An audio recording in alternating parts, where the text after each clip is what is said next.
Well, I'm not sure that works as quite as planned. What's up, Ah, Josh? hey, what's going on, buddy? Not much, man. How are you doing? I'm doing all right. It's been a while since we've done this. It's been too long, man. It has been too long. Have you recovered from the All American yet, man? Almost. I really just took this last week to try and get my brain cells back. But yeah, I'm good. Ready to get back after it. Ready for the championship this weekend. That'll be a fun tournament. So Yeah, man. We got headed to Table Rock this weekend for the MoYak State Championship, but tonight we're gonna get to sit down and talk to some of those guys from the All American. And Josh, I mean, you guys knocked it out of the park. You guys dropped some major knowledge, some major bombs on us, and it's exciting. You know what you guys got going on right now. yeah, it's the All American Series and the Classic is really growing and growing. And um, but I was really wanting to move it to the spring this whole time, and it just didn't seem like there was a way we could do it without skipping a year, and we didn't want to skip a year. So, uh, sitting down with Gary from Everhart and Jared and Tyler, and we just started talking, and bam, they just came up with that open qualifier. So we can just do it that way and give everybody a chance to qualify. So that'll also give us another year to really beat this thing up. Gary's got some big plans. We've got a lot more sponsors interested in getting involved.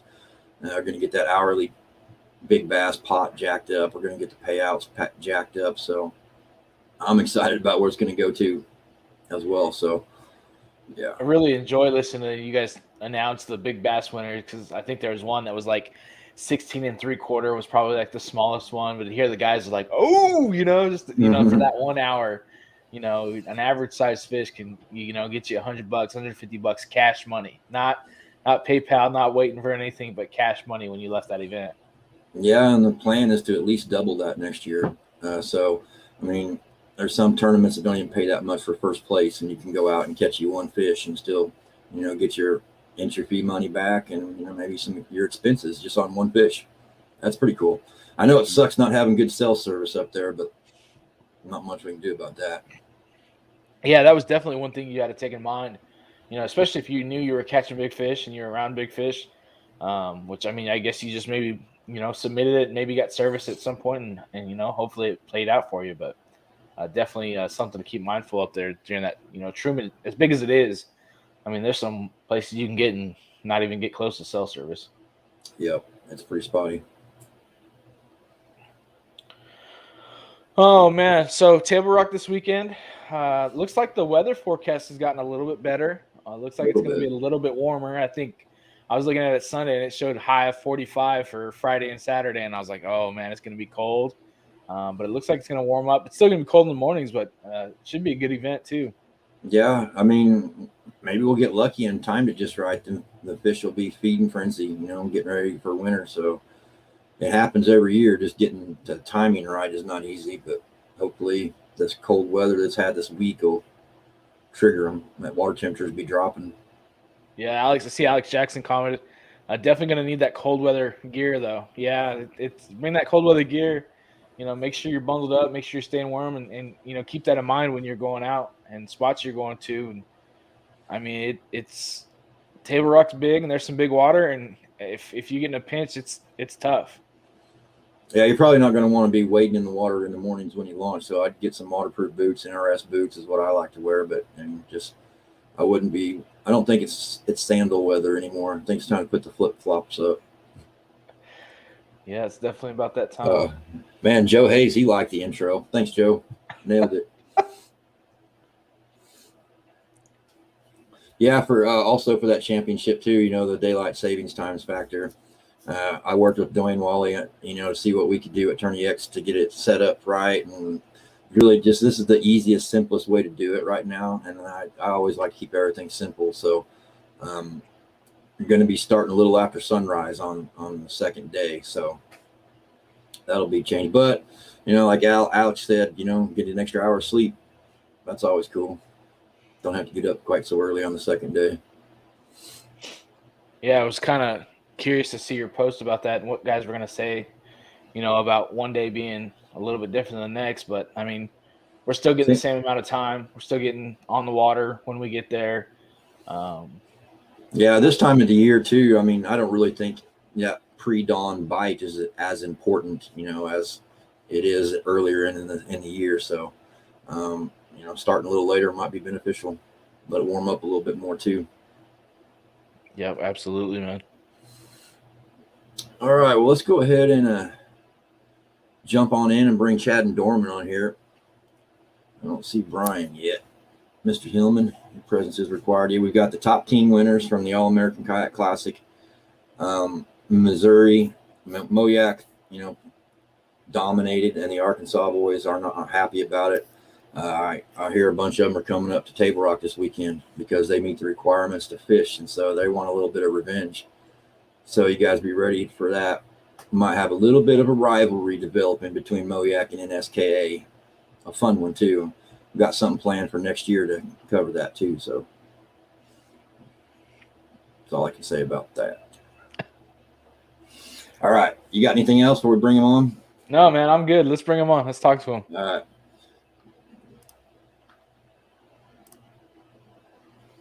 Hey guys. What's happening, fellas? What's up, guys? Chad, Norman, guys, how are you guys doing? Chad, let's start off with you. What you been up to since the All-American, man?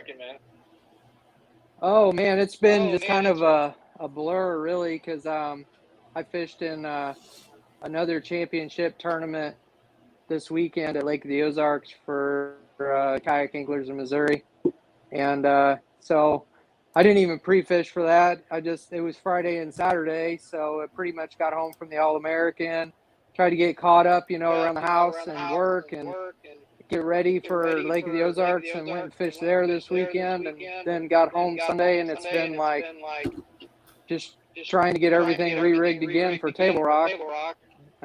So it's just, go from one tournament to the next. Dorman, what about you, man? What have you been up to? Man, I finished moving, and then I started hitting Table Rock already. That's awesome, man. Yep. How's the bite been for you? You don't have to go into details or anything like that, but how's it been? Not great, but not horrible either. I mean, I can catch a limit in hour and a half, 2 hours tops. So as long as I can get a limit, I think I'll be all right at the way Table Rock's fishing. It's pretty tough. Yeah, a lot of guys at the All-American talked about that. We guys talked about how it was, tough pre-fishing, and how big a limit will, get you on that first day. Guys talk about it all the time. You can't win it on the first day, but you can definitely lose it. Definitely. When you're going to the 2-day events, I mean, it's you've got a lot of planning to do.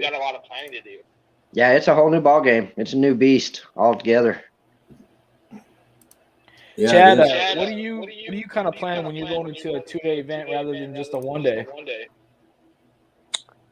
Well, I mean, certainly you want to try and have like plan A, B, C, D, like different areas to fall back on. The more areas, the better. I mean, but for me at Truman, it didn't really work out. I had plan A, and that was it. So I pretty much had all my eggs in one basket, and I ended up fishing the same area for both days and just having to try and grind it out. But ideally you want to have some options where you can, like when I fished the championship event for Camo this weekend at Lake of the Ozarks, I fished a different area each day, and I like that a lot better because you're not having to, try to milk water that you've already, kind of beat up the first day. But what were the water conditions at Lake of the Ozarks this weekend? So water temps were like the mid 60s.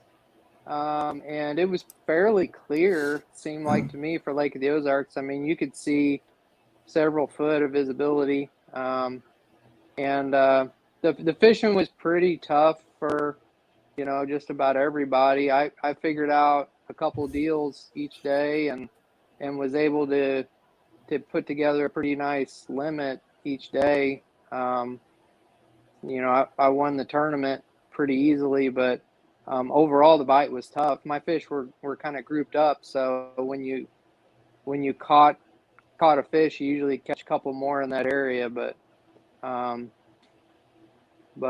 know, I think the Lake of the Ozarks it was fishing pretty tough, and it's kind of turning on. I'm kind of hoping the same thing's going to happen at Table Rock. Did you find yourself fishing some of the same patterns that you were at Truman and Table or Lake of the Ozarks? Well, I mean, I was fishing. Like I caught fish at Truman on a chatterbait, and I also caught them on a chatterbait at Lake of the Ozarks. But I was really fishing them completely different. You know, I was fishing the chatterbait at Truman. The fish were really shallow. The water was dirty. I was catching them in like a foot or two of water, and in the Lake of the Ozarks, I was kind of slow rolling it for a lot of them in probably like 5 or 6 foot of water. So it was a little different, but you know, caught them on a chatterbait both places. So. Dorman, what about you? What was your bite like at Truman? What did you get into? It was a shallow bite also, but mine was all on spinnerbait. Spinnerbait. It was glued to my hand both days. Were you, I mean, other than being shallow, were you targeting anything, you know?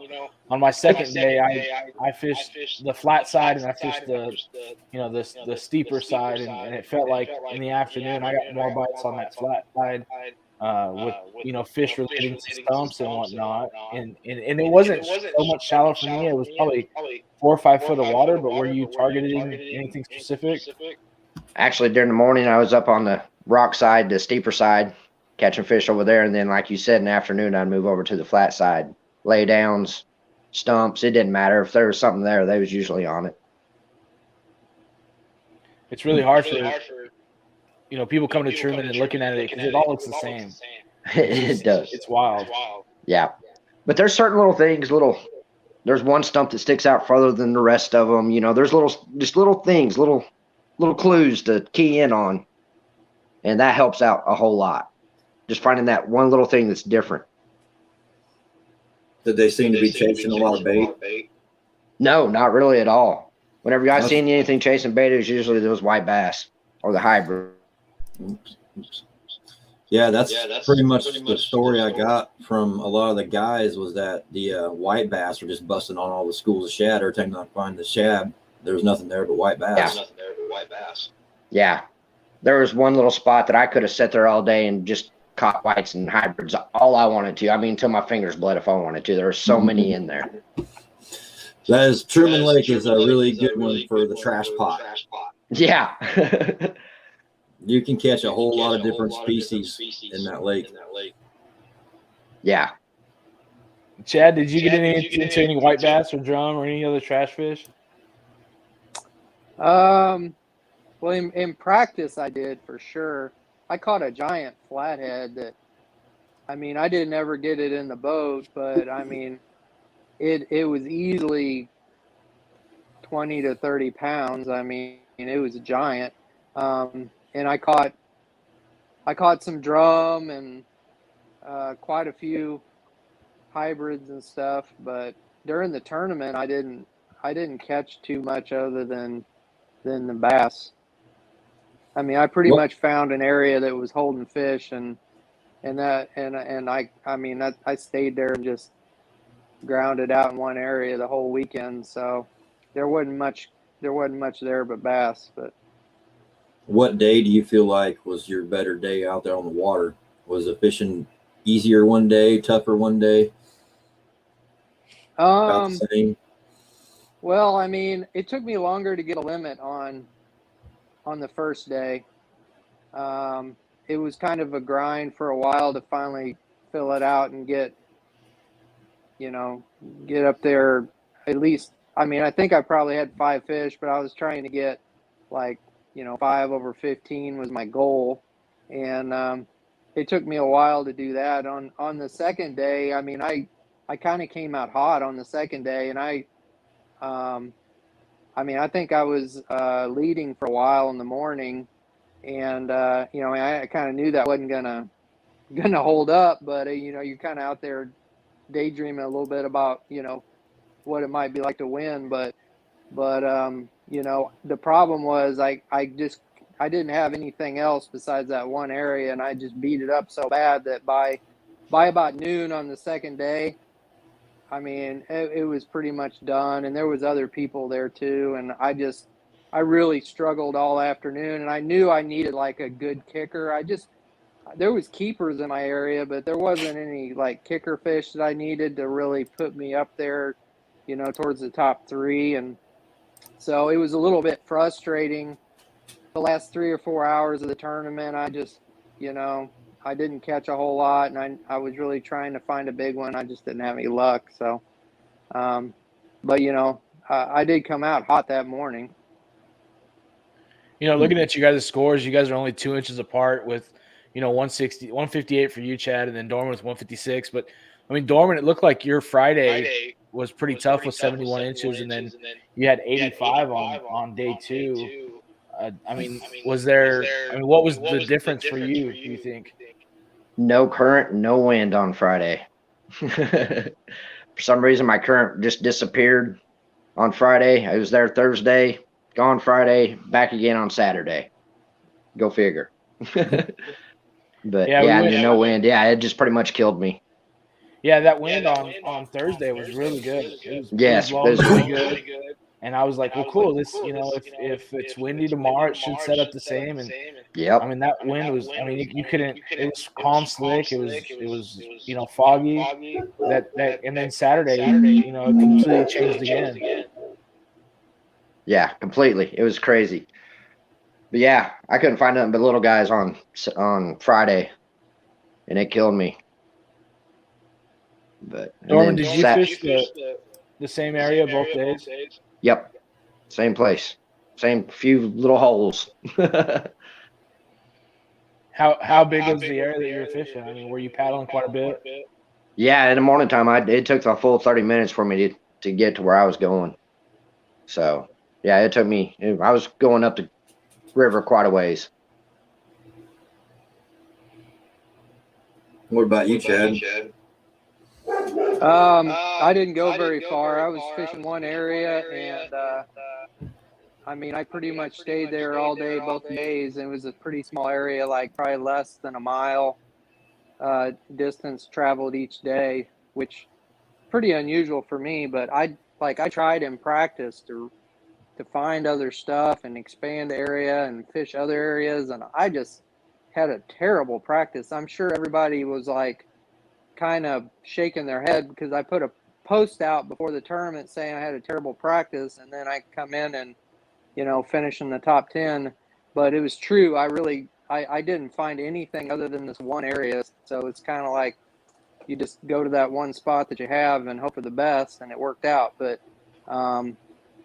I just stayed there and grounded out. I didn't travel very far, and there was a lot of other people around too. I think there was 5 or 6 other kayaks within sight of me all day, both days. So it was a little bit stressful, because it was kind of like playing chess. You got to see where the other people are going to go, and then try to decide when to make a move to another bank or move around based on what other people are doing. And it really wasn't a lot of fun fishing, but I just felt like I could catch at least 5 decent fish there, and that was like the best thing I had. So I just made the best of it. I never really felt like it was a winning area, but you got to make the best of what you got. Yeah, speaking of making the best of what you got, the official champ is in the building with us. What's up, Mr. Hillman? Hello, guys. Sorry about that. I got sidetracked with another coming. phone call, and yeah, thanks. What's up, man? How are you? I'm good. I've been busy, and again, like I said, I was on another phone call, and I got your text, and I was like, oh shoot, I got to go. so thanks for the reminder text. Well, we've basically got the rundown of Dorman and Chad and what the All American was like, and we've heard quite a bit from you from other podcasts and you personally, and And I mean, just Yeah. give us the rundown of your weekend, man. You don't have to give us the details, but what was it like, man? What was going on in your head? How are you feeling? Yeah, I mean, it was a great weekend. I spent a couple days practicing, and it's not often that Plan A actually works and comes through for you, but that's what happened. My Plan A ended up being what I did on both days of the tournament, and at least the area, and yeah, just executed and had a great weekend. So I did look at some other areas, and like some of you probably heard in some of the other podcast interviews, I was running some really shallow stuff in the back of creeks and back of pockets and things like that, and I was finding fish in those areas, and it was just that one area I felt like there were probably a few more fish than the other areas, and so I just went back and worked those over, and a lot of bait fish in that area. Caught them on a chatterbait that first day of the tournament, and as the sun came up, because it was bluebird skies and the sun was high, but as the sun came up, I switched over to something that was a little more subtle, which is an underspin.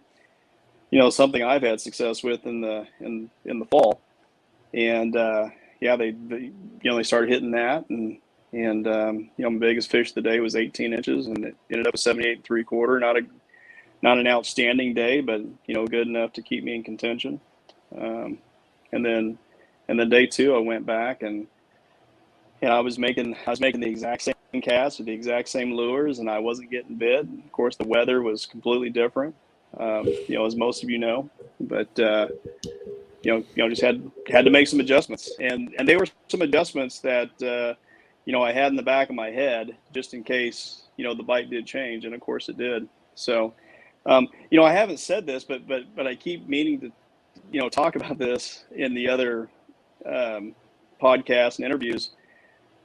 The spinnerbait that I was using, that I caught a couple of nice fish on the second day, it happened to be the only spinnerbait I had with me in the kayak, and I didn't realize that.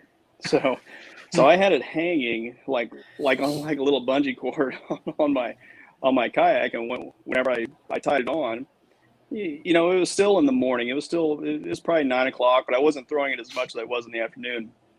And I caught a lot of fish. And I caught a lot of nice fish on it. So, I mean, this thing was kind of mangled, so I had to bend it back in shape. Dorman knows how this works. He throws a lot of spinner baits. I had to bend this thing back in shape, and if I'd have got it hung up or something like that, broken off throughout the day, I was screwed. And I didn't realize that. Well, towards the end of the day, I was making my way back to the back to the truck, but there was a couple of areas I wanted to hit with that spinnerbait, and I made a cast on this one spot, and I lost it. I lost the spinnerbait, and I was like, well, no big deal. It was probably about time. I'll just reach back and grab another one and tie it on. I reached back there, and I was like, oh man, I don't have any more spinnerbaits. I'm like, well, that worked out. And so anyway, that was the end of my day.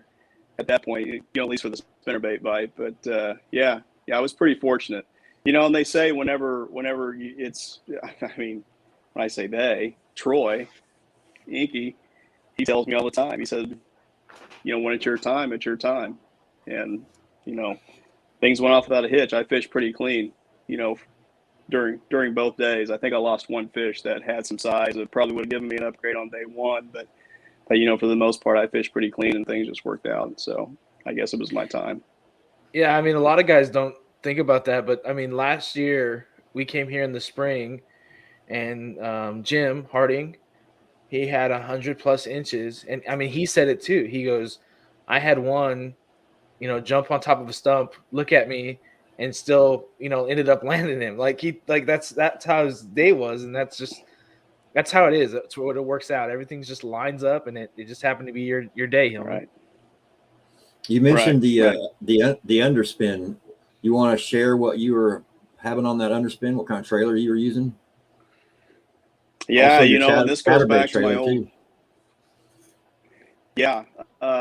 So I was using 3 different chatterbaits, 3 different colors. 2 shad patterns and one green pumpkin. And the reason why I went to the green pumpkin was because it had a painted blade, And once the sun came up, those two shad patterns had silver blades, and they were just flashing all over the place. And I thought it may have been a little too much. So I put on the green pumpkin, and I got bit on that a few times. But the trailers that I use are pretty simple. I was using a Rage Menace, 4-inch Rage Menace on two of them. And then on one of the shad patterns, I didn't have the right color of Rage Menace, so I threw on a single tail grub, smoke color grub. And actually, that is a trailer that Dorman Huey showed me a couple years ago to throw on a chatterbait. And I was getting, I caught a ton of fish on that combo. So thank you, Dorman. I appreciate that. Yeah, that's an old school trick. My dad swears by that too. He likes throwing a 3-inch curly tail grub on an underspin on Table Rock. Like a tube or a curly tail grub is money on Table Rock in cooler weather. Yeah. Pretty simple bait that not many people think about.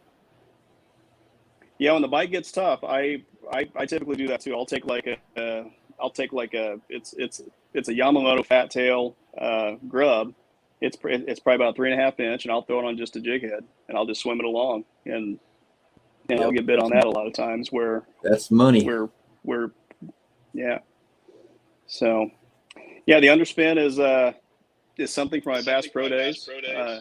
It's a fish head spin, 3/8 ounce, and I run a 3.5 inch Sassy Sally swim bait. It's a Bass Pro swim bait on it, and I've caught a lot of fish. As a matter of fact, that's the lure that I won the 2015 MoYak Classic on. So it goes back that far for me. Dang. Now some people are getting some info. Yeah, no, that's fine. I mean, shoot. I mean, you got to be in the fish though, right? So yeah, that's right. So on day 2, let's see. I was throwing on the chatterbaits again. I got a few bites. I caught 118 on a chatterbait. But the jig I was throwing is a motion fishing jig. It's called Magic Craw, and it is. And I just put a green pumpkin speed craw on it, and I caught a lot of fish on that combo. That's a great color. If you look at some of my pictures, I've got a picture of it, deep in the gullet of that big bass that I caught, and it just looks awesome. It's an awesome looking jig, that color at least.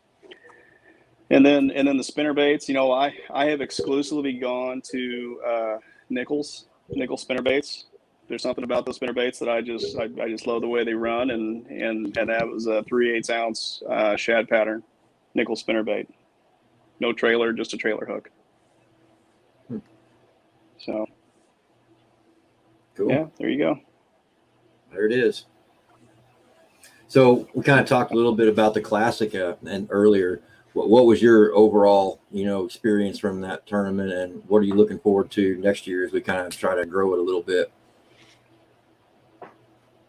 So I mean, obviously, I thought that.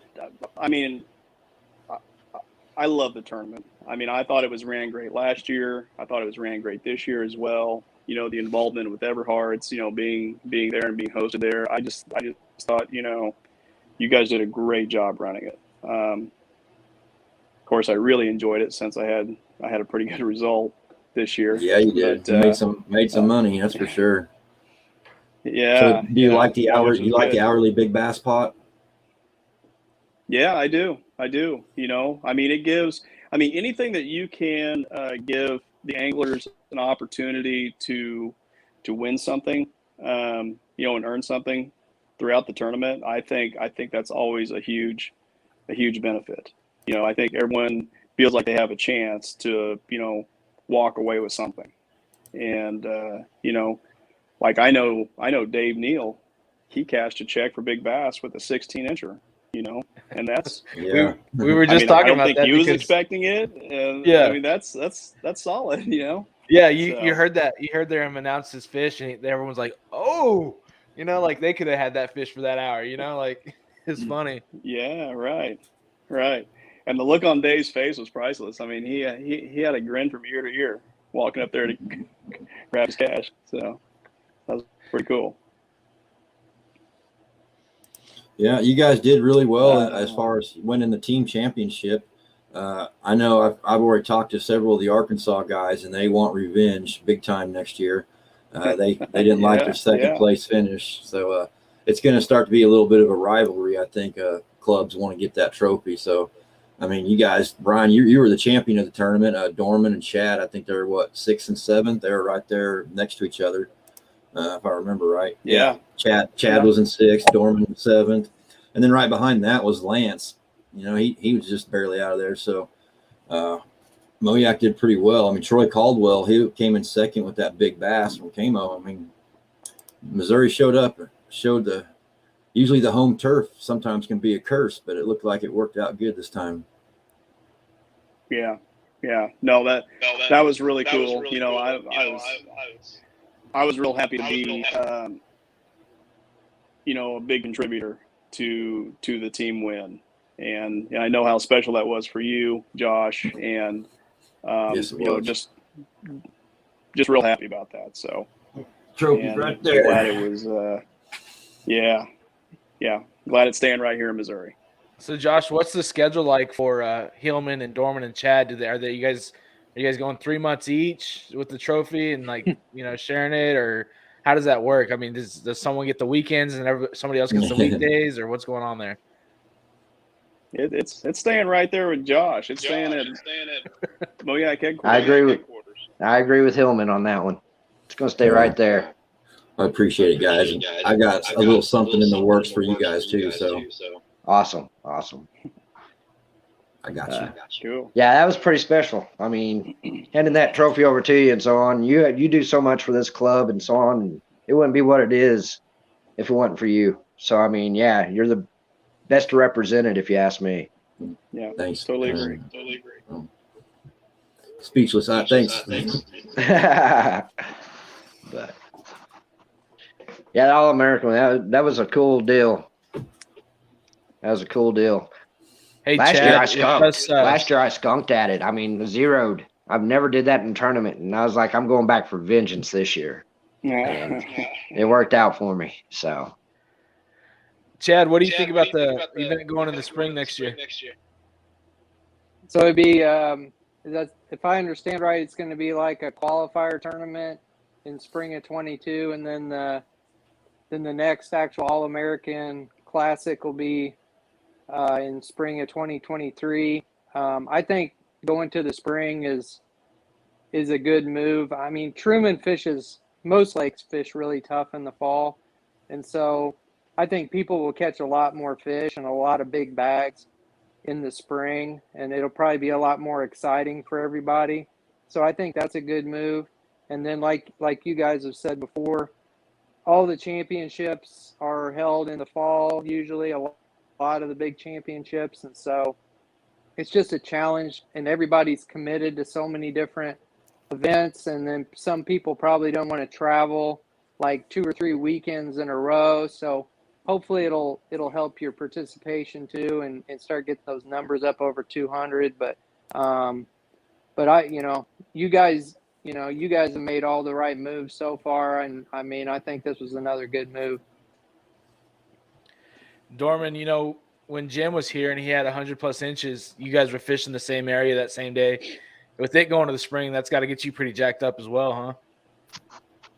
You have no idea how much I'm jacked about this going to spring.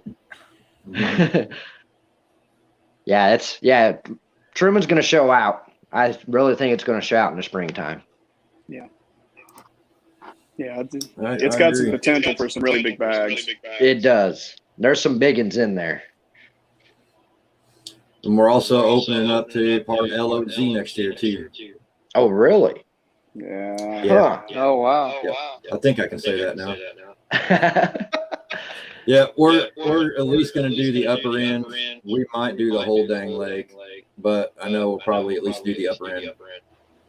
And that'll give people more water, maybe a little better cell service.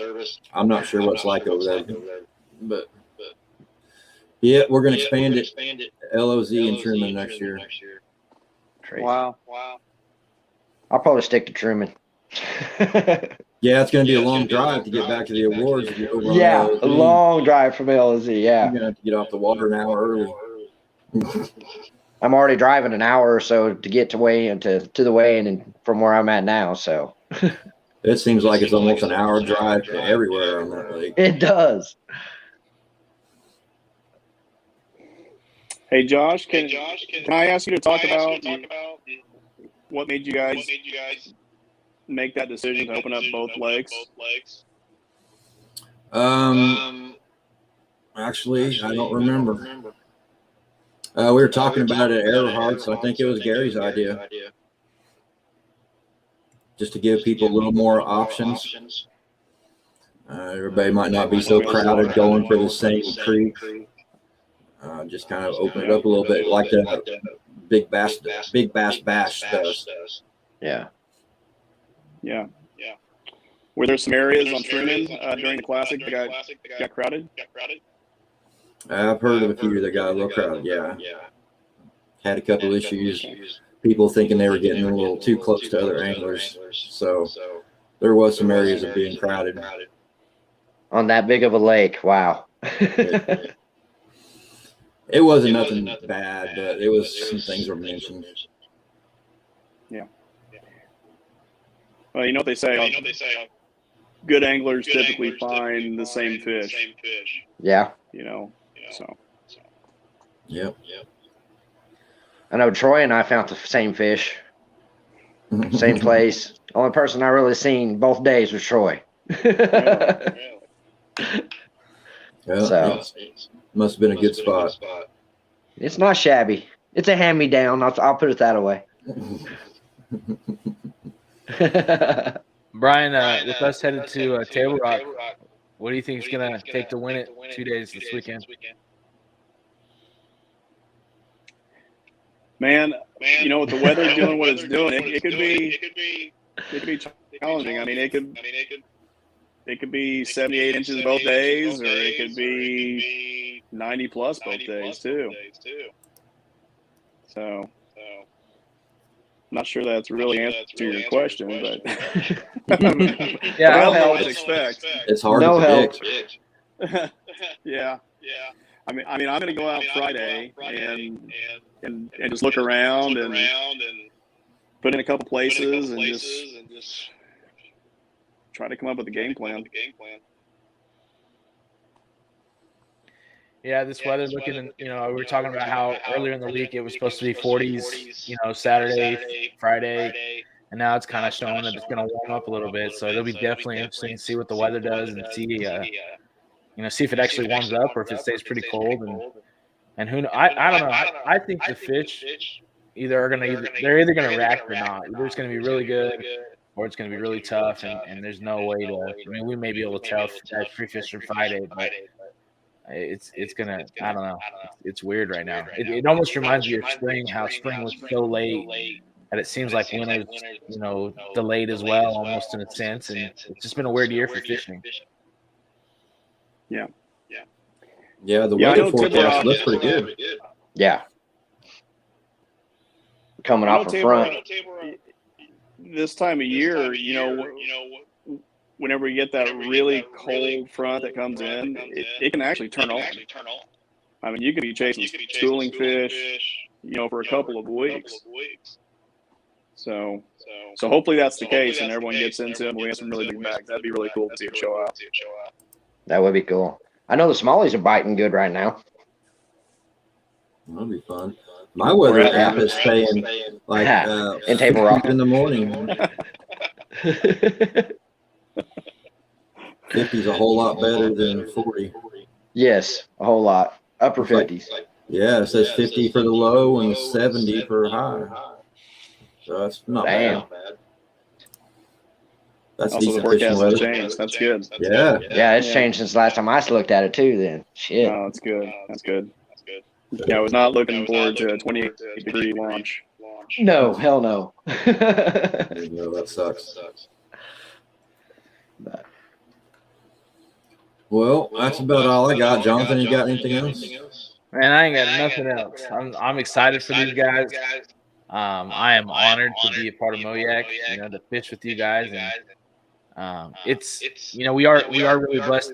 Talking to guys at Truman, hey, how many guys are in your club? How many guys do you have an event? And they're like, 30 to 40. And this year we had, I think our first 3 events had over 100 guys. And how crazy is that we've got such a competitive group of guys, but the number of guys we have too. We've got a great group. It's awesome. It's exciting. Yeah. Hey, Yeah, it is good. Before we go, I just wanted to say real quick, Josh and Tyler, you guys did an amazing job at that tournament. But I also want to give a huge shout out to Everhart. I mean, those guys, I was there a couple days before the event, and they were just working their tails off. I know Gary and Jared and all the crew have been working for weeks on planning and getting everything figured out and tent and all that kind of stuff. And they were there late after the event, getting everything tore down and put away. And I mean, I felt kind of guilty just getting in my truck and driving home after the event, and everybody was there working, but they did such a great job. Such a huge event to put on, and I really appreciate Everhart and everything that you did, Josh and Tyler. Y'all did a great job. Yeah, you guys killed it. Thanks. Yeah, Everhart, Absolutely. man, they go above and beyond for this tournament. They're an incredible sponsor to have, and we're really lucky to be partnered with them. And thanks, Gary. Thanks to everybody at Everhart for sure. It wouldn't be what it is without them. Hats off, fellas. All right, guys. Well, thanks for joining us. I'll go ahead and wrap this up. And Hey, I want to tell Brian, congratulations, man. Chad, congratulations on your championship. I guess it's my turn this weekend. oh, there it goes. Yeah, my turn this weekend, boys. The trash talking begins. Absolutely. Who's going to be this year's champion? No. I guess Y'all it's have a going- good night. All right, man. See you guys later. Thank you, guys. See y'all. See you guys.